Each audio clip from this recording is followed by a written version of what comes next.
So only 8 Georgia Bulldogs were drafted in the NFL draft over the last few days, lower than the last couple of years. Saw 10, 15, and now it goes down a little bit with 8 players drafted. No national championship. Maybe there's a little bit of an extra bump there when you say, hey, look, this guy's coming fresh off a national championship. But this is like if you watched my preview, which it didn't seem like a lot of you watched my preview to the NFL draft, it's kind of about what I said was going to happen, right? I wasn't 100% sure on the running backs and whether or not Daijun Edwards or Kendall Milton would be late round picks or not.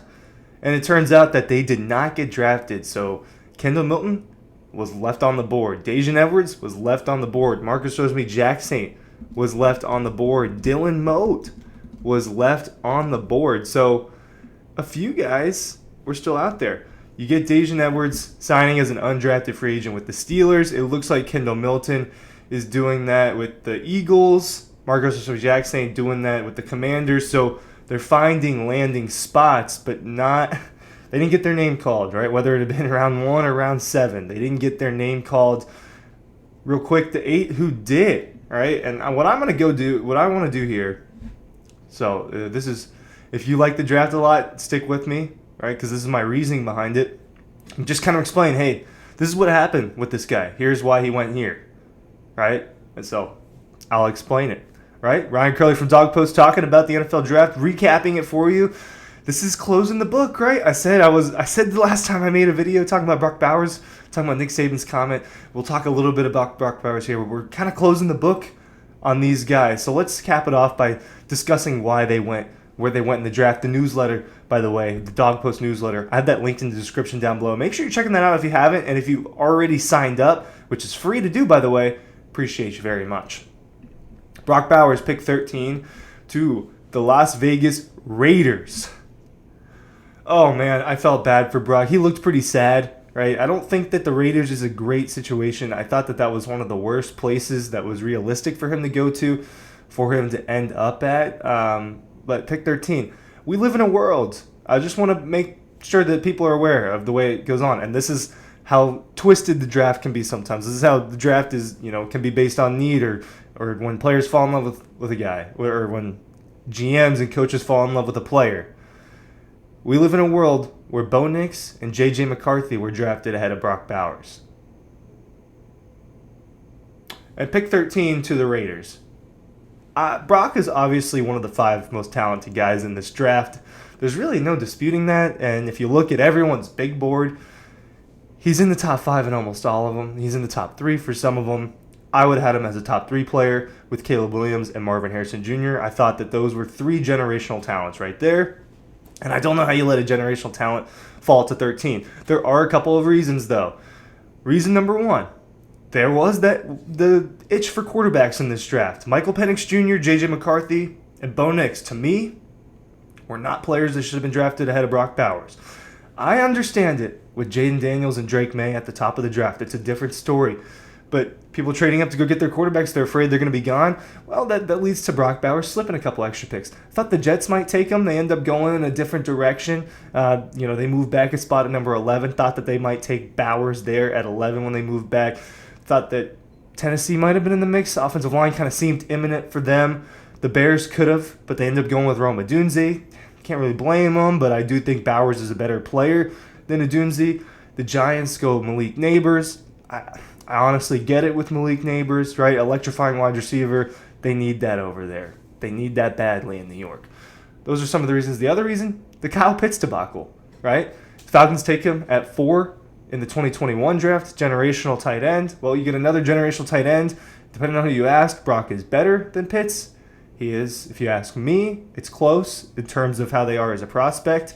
And the Pitts thing hasn't worked out the way a top 5 tight end should to this point. And that's more on the Falcons and some injuries than anything else. But I do think that made Brock's stock take a little bit of a hit. Moving on, Mims. This was a good output for him.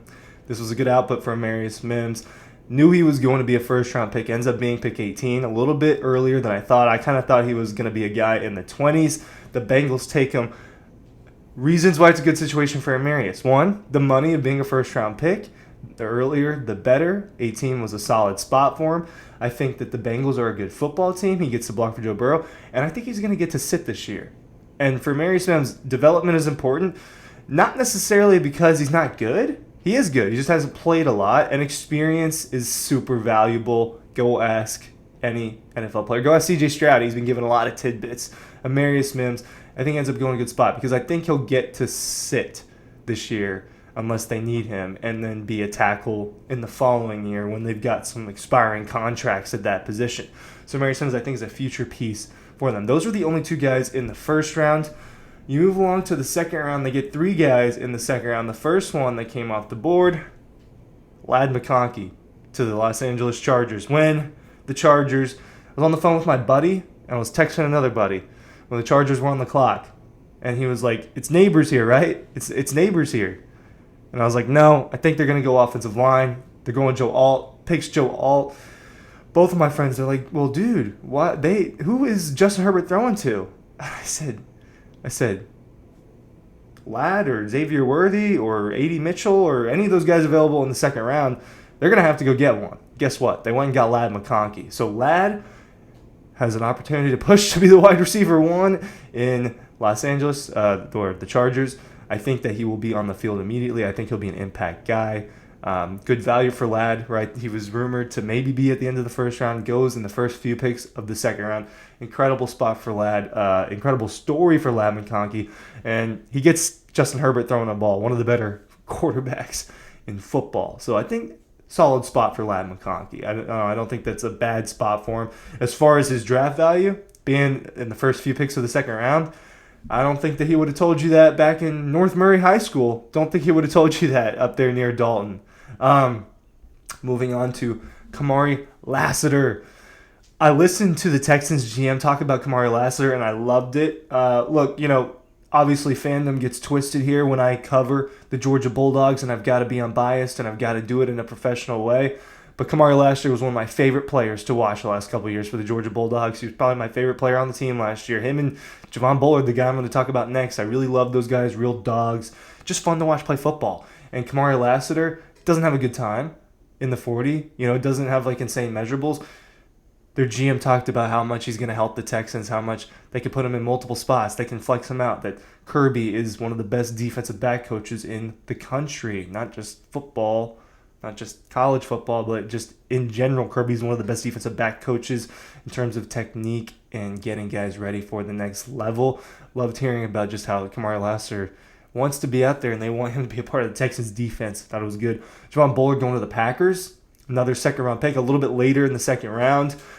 Thought that he was worthy of the second-round pick. He was getting graded as a possible third, so he goes a little bit earlier. Packers have gotten a few dogs over the last few years in the first round. When you talk about Eric Stokes, Quay Walker, Devontae Wyatt, and then now Javon Bullard gets to join them. Off the top of my head, I don't know a lot about the Packers secondary situation, so I don't know how realistic it is or isn't for Javon to compete for a starting job immediately, but I think that that's a good spot, and I think that that's a team that's on the up. I think they're on the rise, and you add a guy like Bullard to it, helps them out. Moving on, later on, after that, not too much later, was Tyke Smith, another defensive back. He ends up being in round 3.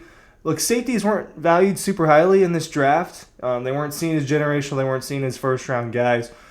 Bullard and Tyke were both seen kind of as top 5 safeties. Tyke Smith goes second because he's not quite as athletic, and I think that's really what it was. But production is there for Tyke. He goes to the Buccaneers, who has some pretty good defensive backs. You think about Antoine Winfield off the top of your head.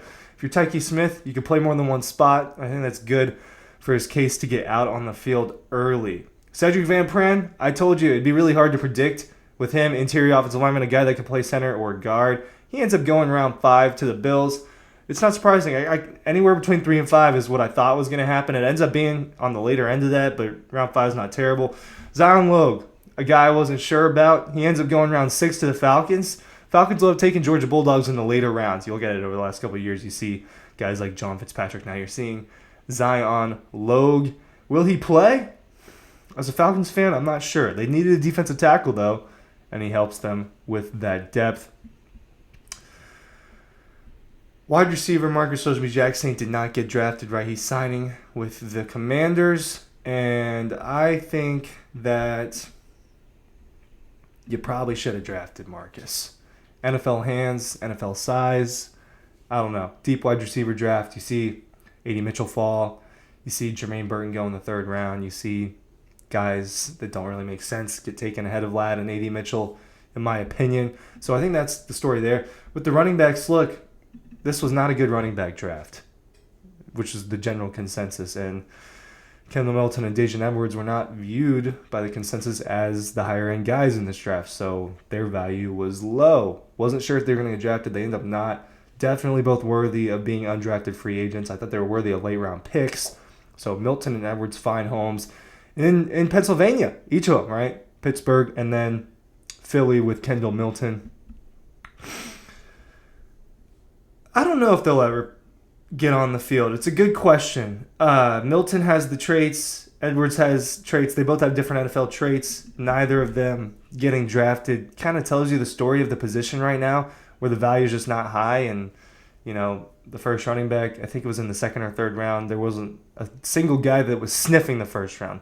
So that kind of tells you the story. And this is where those players are, right? And that's 8 guys drafted, a few not.